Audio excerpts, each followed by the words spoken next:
बिस्मिल्लाहिर्रहमानिर्रहीम। आज contempt of court proceedings के लिए केस लगा हुआ था, आपको याद है। वो सारी तफसील मैंने चीफ जस्टिस साहब को बताई है। अब इसमें तो कुछ 6 रिट पिटिशन्स हो गई हैं, बाकी तफसील का तो उनको पता है। लास्ट जो आर्डर आया था वो 22/7 को आया था, जिसमें पिछला हमारा जो NOC कैंसिल किया था चीफ कमिश्नर ने, उसको सेटिसाइड कर दिया चीफ जस्टिस ने, और वो आर्डर बड़ा डिटेल से दिया। फिर उसके अंदर हमने कंटेम्प्ट फाइल की थी, और उस कंटेम्प्ट के अंदर इन्होंने उनको बुलाया था DC को कि जी आप नोटिफिकेशन और NOC लेकर आएँ कि आप इनको कब परमिशन दे रहे हैं। इन्होंने उस 31/7 को वो नोटिफिकेशन दिया था, NOC दिया था। उस NOC के मुताबिक हमारा 22/8 को जलसा होना था, और उस 22/8 के जलसे में मैंने कहा जी इनसे पूछें कि इस बात की क्या गारंटी है। इन्होंने अंडरटेकिंग दी थी इस कोर्ट के सामने, और फिर उस पर मेरा इतराज़ ये था कि हमें जगह और डेट से इख्तलाफ है। उन्होंने कहा इसके लिए फ्रेश रिट पिटिशन फाइल करते हैं। हमने उसके लिए जब फ्रेश रिट पिटिशन फाइल की, वो तो लगी थी जस्टिस मियां गुल हसन औरंगज़ेब साहब के पास। उन्होंने कहा जी आप इसको यही रहने दें, और उन्होंने उनकी फिर अंडरटेकिंग लिखी, यानी 2 अंडरटेकिंग इनकी लिखी गई, अटॉर्नी जनरल की भी ऑफिस की भी, डिप्टी अटॉर्नी जनरल की, और साथ एडवोकेट जनरल की भी इस्लामाबाद की, on behalf of the ICT administration. और उस अंडरटेकिंग के बाद आपको जैसे पता है पिछली दफ़ा भी ऐसे किया था, रात की तारीकी में कैंसिल किया था। इस दफ़ा भी 1 दिन पहले उन्होंने कैंसिल कर दिया, जिसके लिए मैंने ये आज सारी तफसील बयान कर दी है कोर्ट को, और कोर्ट ने यही ऑब्जर्वेशन दी है कि आपको मसला एक पॉलिटिकल पार्टी से है। उन्होंने इस बात की ऑब्जर्वेशन दी है कि जब कोई बंदा या कोई लोग रेड जोन में भी, इवन कॉन्स्टिट्यूशन एवेन्यू पे भी कोई जलसा या कोई प्रोटेस्ट करना चाहते हैं, बग़ैर परमिशन के वो लोग भी आ जाते हैं।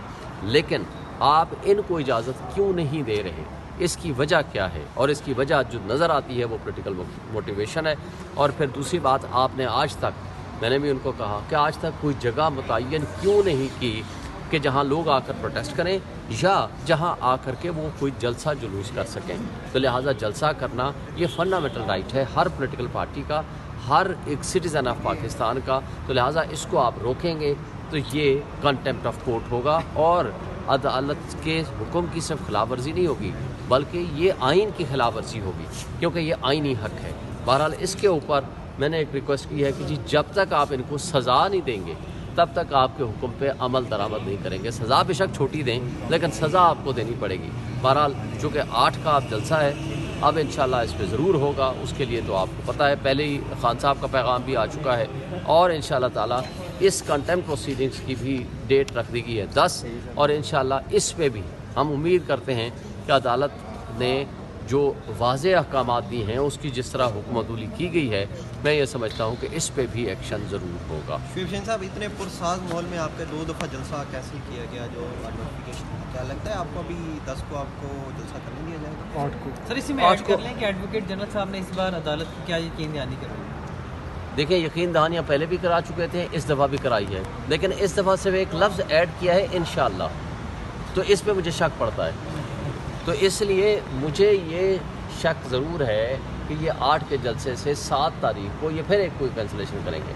लेकिन इस दफ़ा खान साहब का ये हुक्म है कि कोई आकर कहे, कोई शख्स आकर कहे कि इमरान खान ने भी कहा है कि ये जलसा मनसूख कर दें या मुलतवी कर दें, तो आपने नहीं करना। ये हुक्म है पूरी कौम के लिए, पब्लिक के लिए, लोगों के लिए। इंशाल्लाह जलसा होगा, और बड़े ज़ोर शोर से होगा इंशाल्लाह। अगर रोकने की कोशिश हुई तो फिर इनको पता चल जाएगा कि किस तरह। ये अभी मकाम का तयन नहीं हुआ, तो वो हम अभी बैठ के डिस्कस करेंगे तो इंशाल्लाह ताला। लेकिन इस्लामाबाद में जलसा होगा, और भरपूर जलसा होगा, और बहुत बड़ा जलसा होगा। सर, आज मुल्क भर में ताजरों की तरफ मुल्क की सलामती का बेड़ा गर्क कर दिया। मैं उसको कहता हूँ कच्चे के डाकू को आपने इस कदर खुली छूट दी हुई है, आपको इसलिए कि आपको तजर्बा ही सिर्फ ये था पिछले 13 महीने का कि किस तरह SHOs के ज़रिए PTI के वर्कर्स को उठाया जाए, अपने मुहब्बे वतन शहरियों के ऊपर तशद्दुद किया जाए, अपने मुहब्बे वतन शहरियों के घर लूटे जाएं, अपने मुहब्बे वतन शहरियों के कारोबार तबाह किए जाएं, क्योंकि आपको तजर्बा ही सिर्फ इसी बात का है। और इस जैसे कठपुतली को, जो इस्टेब्लिशमेंट का एक टाउट है, उसको उठा करके बिठा दिया यहाँ वजारत दाखिला में, और उस जैसे बंदे को बिठा दिया क्रिकेट के मामलात में हल करने के लिए। देखें, आपको संजीदगी के साथ बलूचिस्तान के इशू को सेटल करना पड़ेगा। ये एक बड़ा कॉम्प्लिकेटेड इशू है। वहाँ के मासूम लोग यहाँ आते हैं, कहते हैं कि जी मिसिंग पर्सनस का मामला है, हमारे लोग जो है वो ट्रेस किए जाएँ, वो कहाँ हैं। अगर किसी ने जुर्म किया उसको अदालत में पेश किया जाए, इसमें क्या ख़राबी है, इस मुतालबे में क्या गलती है। آپ یہ مت دیکھیں کہ کون کہہ رہا ہے. مطالبہ جو بندہ کہہ رہا ہے اس بات میں اگر غلط ہے تو آپ کہیں جی یہ بات غلط ہے. اگر وہ بات درست ہے تو ان کی بات سنیں. آپ دو بندے ریزنیبل چلے جائیں, ان کی بات سنیں, بجائے اس بات کے کہ آپ نے شدید سردی میں ان کے اوپر پانی پھینکا, ان کو اٹھا کر کے جھیلوں میں بند کر دیا. کیا میسج دیا آپ نے؟ کئی دن وہ بیٹھے رہے, کوئی بات کرنے نہیں آیا. پھر آپ نے وہاں گوادر میں جتنا بڑا انہوں نے دھرنا دیا اور بیٹھے رہے, آپ نے سیدھی ان کے اوپر گولیاں چلائیں. یہ طرز عمل آپ کو نقصان دے رہا ہے. پھر آپ نے پولیٹیکل ایکٹیویٹی آپ نے روک دی ہے. آپ نے دیکھ لیا ہے بلوچستان میں جو صورتحال ہے. ہمارا جو MNA کا کینڈیڈیٹ تھا سالار کاکر, اس نے 32,000 ووٹ لے کے فرسٹ پوزیشن تھا. سیکنڈ نمبر پہ محمود اچکزائی آیا, 12,000 ووٹ لیے. 8ویں نمبر والا بندہ جس نے 3-4 ہزار ووٹ نہیں لیے تھے, 3,500 لیے, پتہ نہیں کتنے لیے, اس کو اٹھا کر کے, جو سرنڈر کر چکا تھا, ودرا کر چکا تھا, ریٹائر ہو چکا تھا, اس کو اٹھا کر کے آپ نے MNA بنا دیا کوئٹہ میں. آپ نے اسی طرح آپ نے اگر دیکھنا ہو نا کہ کیوں بلوچستان کے حالات یہ خراب ہوئے ہیں, تو آپ بلوچستان اسمبلی کو دیکھو, بلوچستان کے سینیٹرز اور MNAs کو دیکھ لو, آپ کو سب سمجھ آ جائے گا.